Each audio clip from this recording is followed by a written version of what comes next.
एक, शास्त्रों और वेदों में भगवान हनुमान को कलयुग का देवता बताया गया है। कहा जाता है कि जो भक्त सच्ची श्रद्धा से हनुमान जी की पूजा करेगा, उसे भगवान जरूर दर्शन देंगे।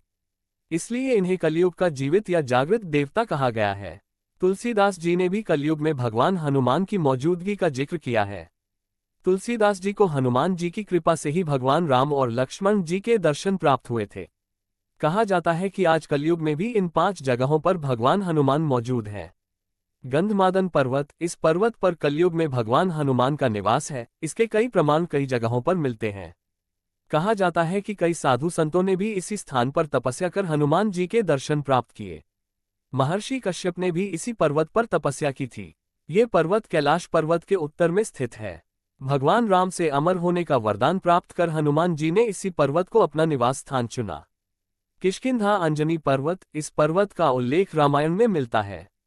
कर्नाटक के कोप्पल और बेल्लारी जिले के पास किष्किंधा क्षेत्र में इसी पर्वत पर माता अंजनी ने तपस्या की थी।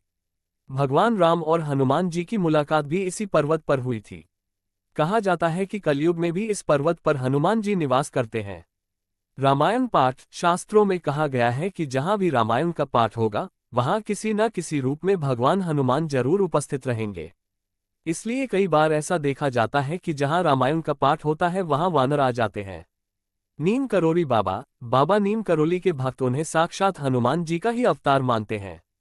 उनके भक्त मानते हैं कि कलयुग में नीम करोली बाबा के रूप में हनुमान जी का ही जन्म हुआ है। बाबा से जुड़े ऐसे कई चमत्कार हुए जो कि भगवान हनुमान से जुड़े हैं। राम भक्त, भगवान हनुमान केवल अपने भक्तों नहीं बल्कि राम भक्त के मन में भी बसते हैं। रामायण में उल्लेख मिलता है कि जब भगवान राम पृथ्वीलोक का परित्याग कर रहे थे तब उनके साथ भक्त हनुमान भी जाना चाहते थे।